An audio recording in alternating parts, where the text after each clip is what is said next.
Hey there, this is B. Wendy Jackson. I wanted to quickly interrupt you before you listen to the next episode. Listen, thank you for your support with the podcast. Those of you who've been following me since January 2020, I really appreciate you. I want to hear from you. You can send me a message at info@AAOP as in Paul, C as in Charlie, S as in Snake.net. I would love to hear from you. Also, if you have not rated and reviewed the podcast, would you do that for me, please? It also allows people to find the podcast. This is growing. The podcast is growing, and I'm so excited.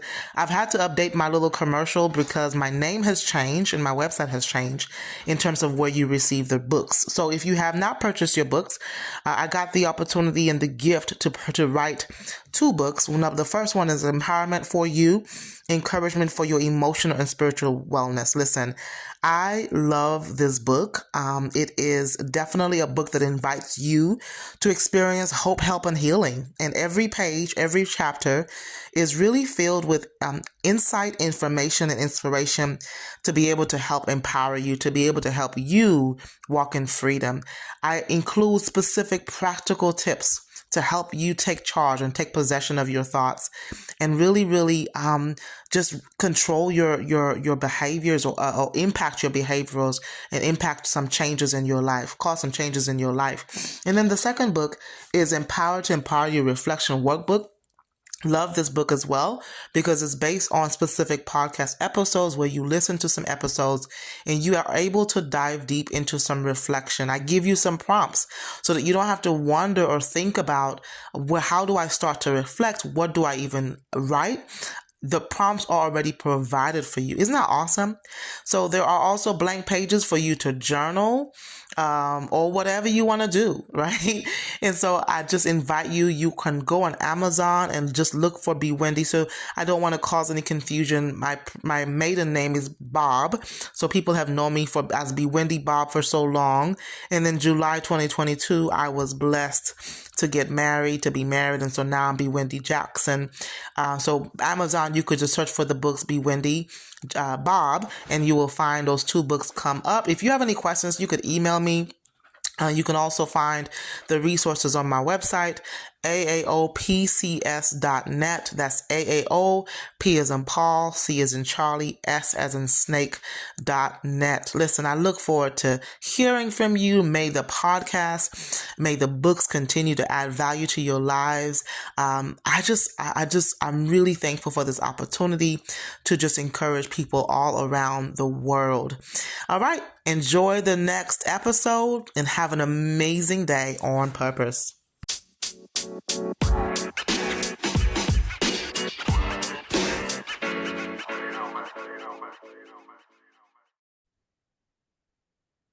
Well, good afternoon, good morning, good night, wherever you are in the world. This is B. Wendy Jackson, your lovely host of the Empower to Empower You podcast.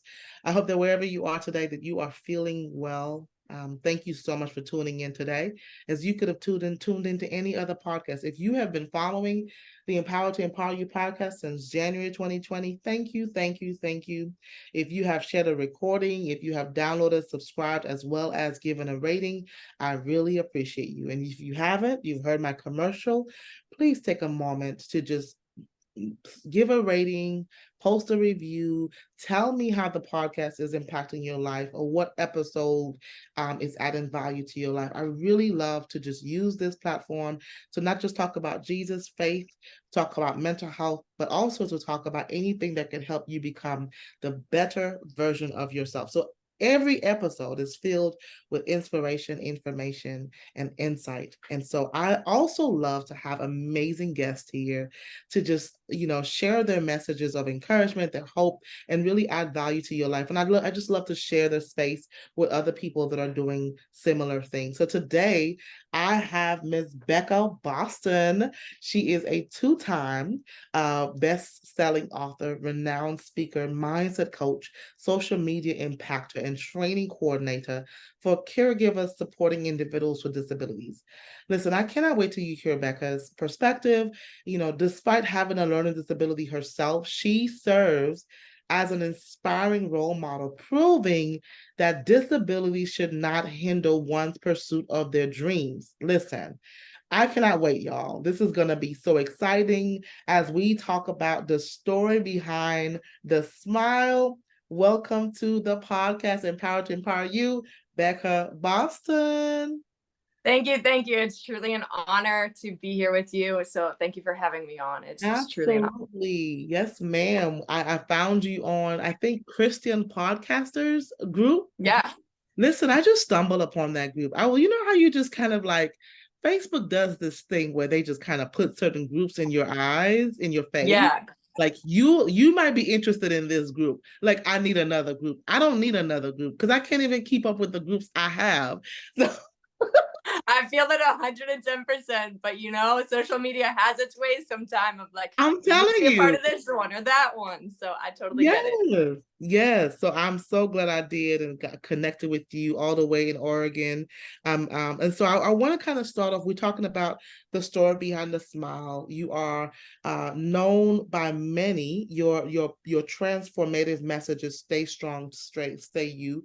I want to just kind of start off with asking you what is giving you joy currently. What's life giving for you? Yeah. Honestly, being somebody who works a full-time job as a training coordinator and somebody who is in entrepreneurship and honestly kind of going. Something that brings me joy is just being like, just being able to sit in the sun, just being able to like enjoy the small moments in life because we can get so caught up in the go that sometimes we forget to just sit and just be. So just to be able to like sit in the sun right now, or I recently went on a vacation with family, which was much needed and completely disconnected from social media. So just being honestly really makes me happy.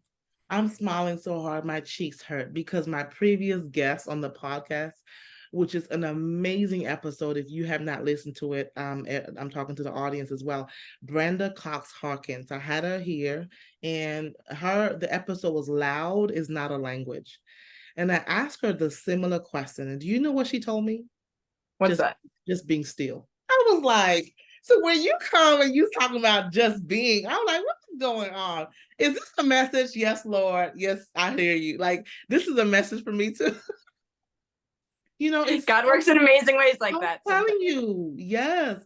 It is so good to hear. I already can connect to the fact that in the first few minutes, I can hear that you are driven, right? I'm driven, and it's so easy. I think a lot of times people are so focused on just the going and getting things done and doing the next thing and doing the schedule and the hustle and the bustle. And there's no joy in that. Like that is exhausting, right? Like you That's cannot honest. do that. Yes, That's yes. honestly why I hate the hustle culture. Like I never want to be seen as a hustler. I want to be seen as a hard worker. Yeah, I love that. I love that. I love that. Okay, so if somebody you're doing a lot, ma'am.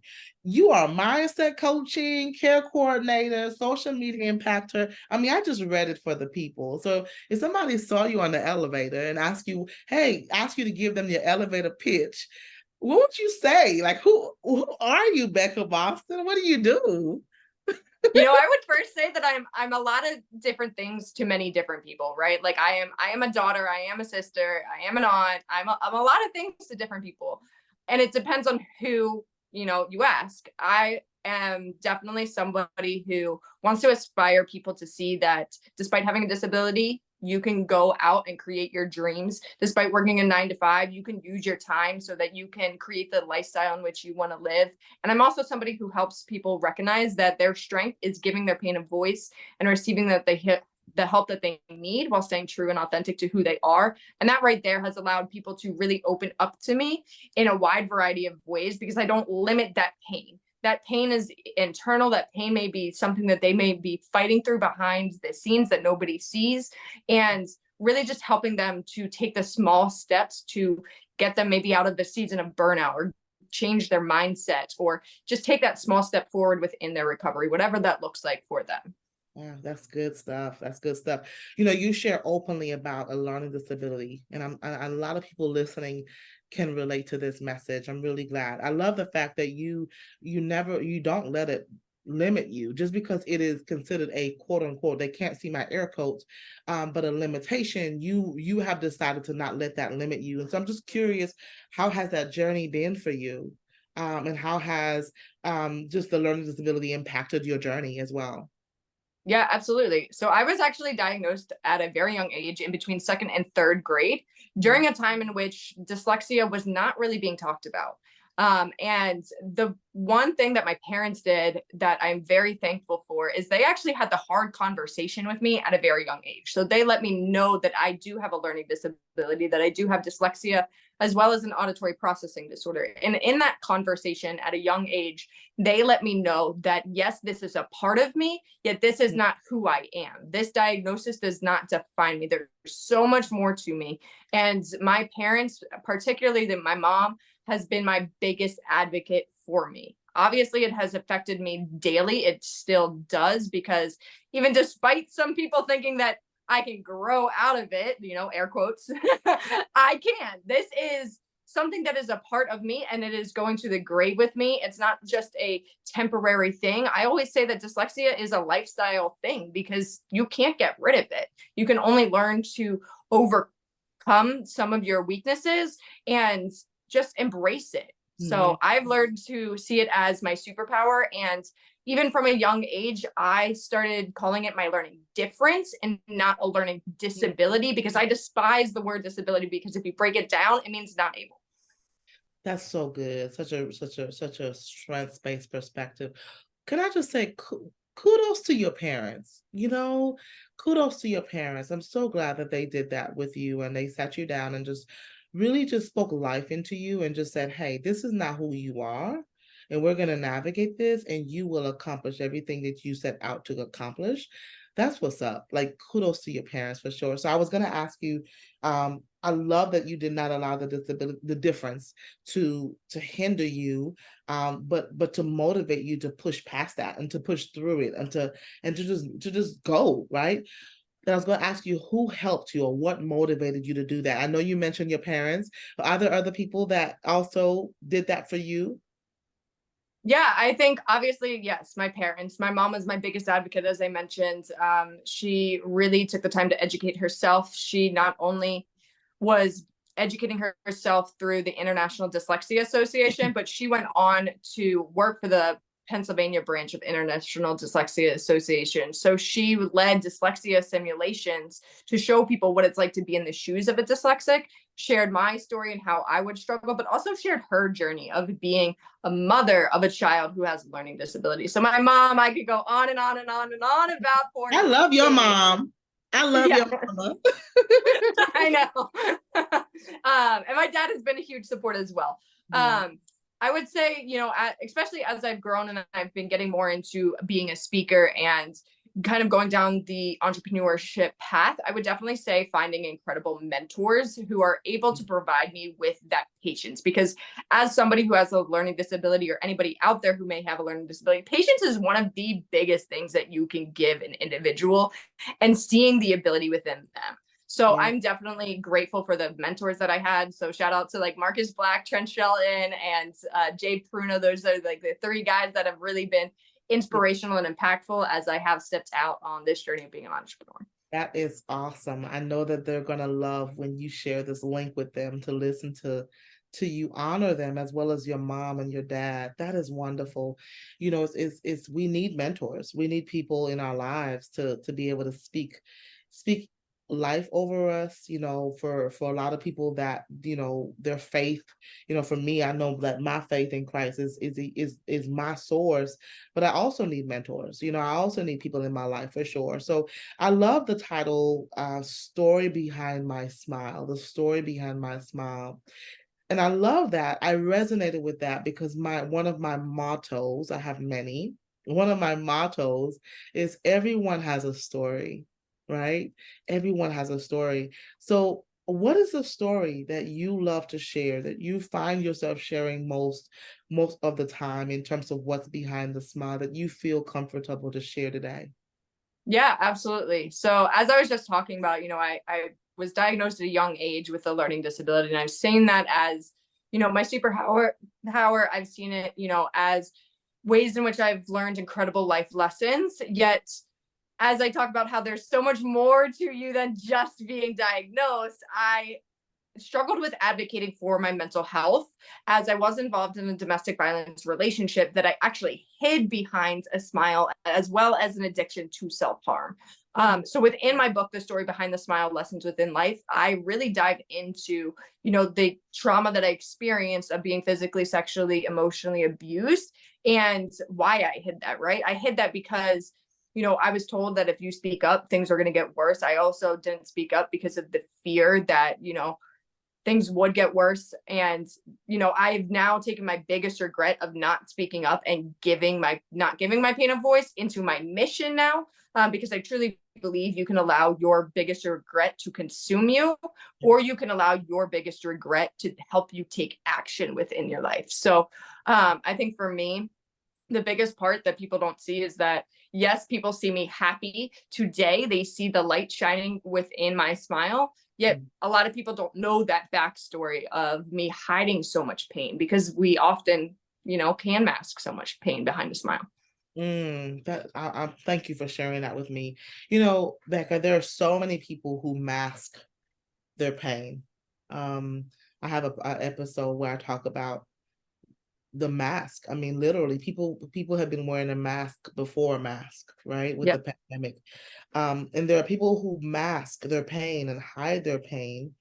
And can we talk a little bit about why, number one, the implications of that? What is that? With the risk of that, as well as why would it be important to be authentic and vulnerable? So the first part of the question is, what are the implications? What are the risks when we mask our pain?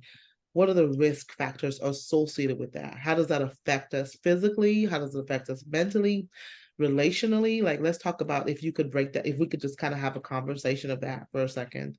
Yeah, absolutely. So how I kind of break it down and all of that is I kind of talk about it as, we all have some sort of trauma. Trauma is going to look different to each and every single one of us. And when you mask your pain, you are locking it into a mental suitcase.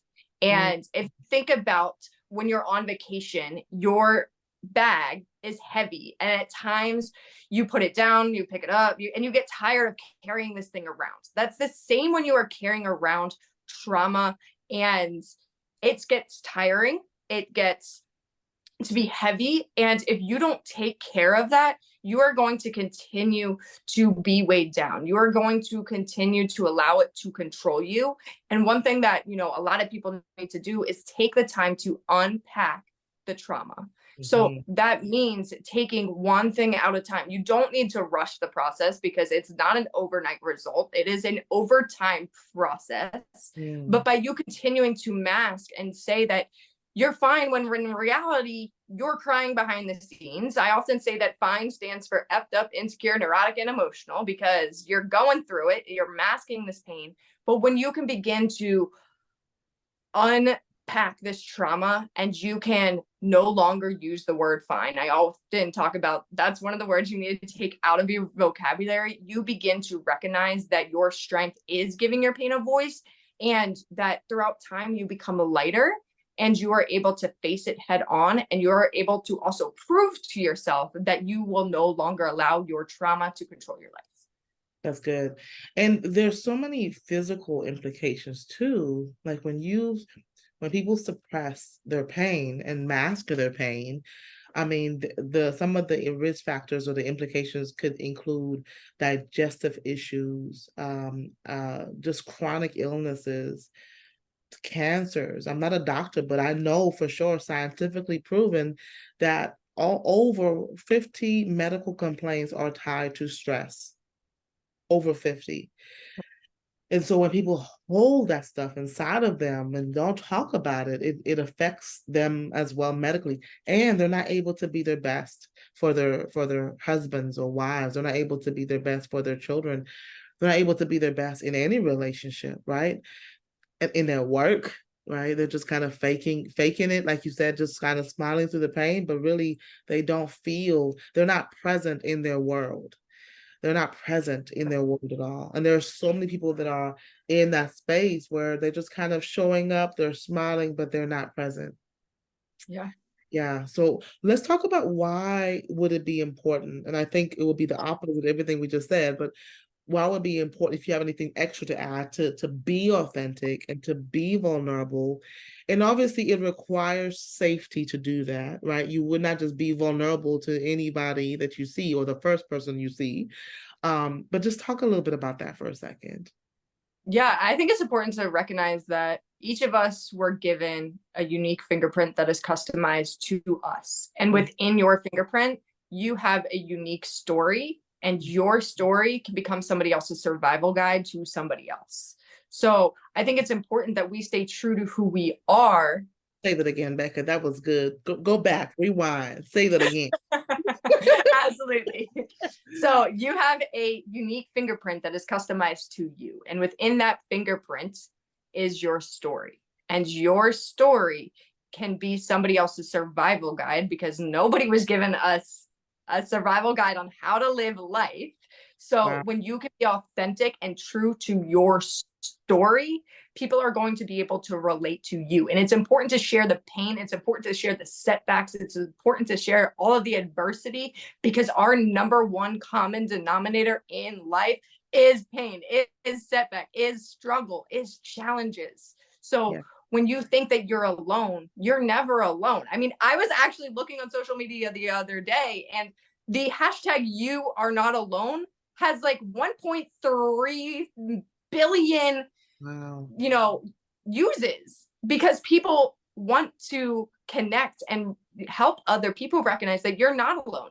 There's somebody out there that is looking to connect with you or can relate to your story. So I often say that there's a difference between feeling alone and being lonely. And feeling alone is feeling like it's just you in a world of 1.7 billion people, where being alone is needing your quality me time to put in the reflection, to put in the work behind the scenes that typically nobody sees.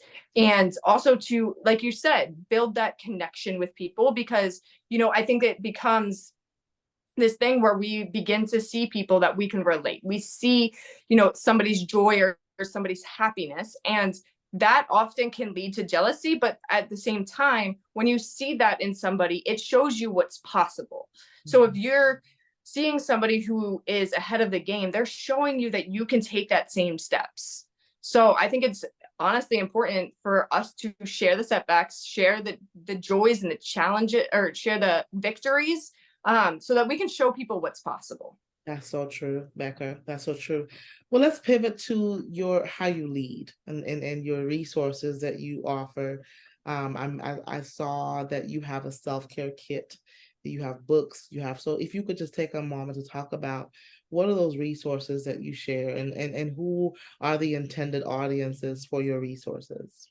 Yeah, absolutely. So I do have the workbook that you were referring to is the Create Your Self-Care Toolkit. So this was based off of my addiction to self-harm. And I recognized that there was no program, there was no recovery for self-harm as I was going through it. And, later on in life, I put together the self-care toolkit to help me stay grounded and safe within life. So it's really for any individual who is looking to put down their addiction to self-harm. However, it's also for any individual who may be struggling with anxiety or may get triggered by life, because I do say life is a trigger, because we never know what's going to come our way. So it's for anybody who needs to stay grounded and safe within life.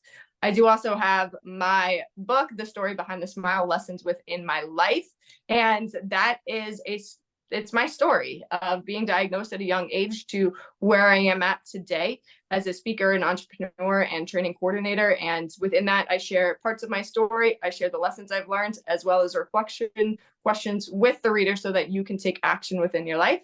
And the third thing is I am opening coaching again to help individuals take those small steps within their life to either create happiness, more self-confidence, or start becoming a social media influencer, primarily on TikTok, as that is where my biggest platform is. But those are a few of the resources in which I have. Awesome. And how can people get in touch with you? Yeah, so I have my website, beccaboston.net.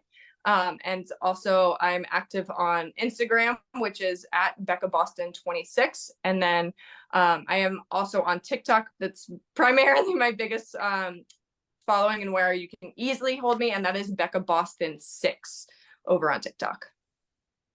Awesome. Becca, is there anything that I haven't asked you that you feel like you have this, you just feel led to share when it comes to people that are maybe faced with struggles or limitations, or maybe they haven't taken the courage to move past their quote unquote limitation? Is there anything that you would want to share as a voice of encouragement to them? Yeah, I would say that it's important to recognize that you have to choose your hard. We all are facing a hard right here, right now. Mhm. And you can choose to stay in the same hard of living your life on repeat, or you can choose your hard and step out of the situation in which you are in and start creating that journey of recovery or taking back control of your life or starting that business, whatever it is. But I think right here, right now, you need to choose your heart and ask yourself, where do you want to be in 6 months? Where do you want to be in a year? Where do you want to be tomorrow? What's one small step that you can take to start improving your situation? And what is one way in which you can celebrate yourself? Because it's absolutely important that we continue to celebrate ourselves throughout the process. That way we never lose sight of the journey along the way. Yeah, thank you so much. Well, Becca, I really enjoyed having you on the Empower to Empower You podcast. To the audience, connect with Becca. Oh my goodness, get her resources. If you know that somebody that's struggling with anything that she talked about that resonates with you, you know, you listening to this and you know that, wow, this would be a great episode for this person or that friend or whomever, please share it with that person. This is B. Wendy Jackson. I'll be back next time with another amazing episode. Have a wonderful day on purpose.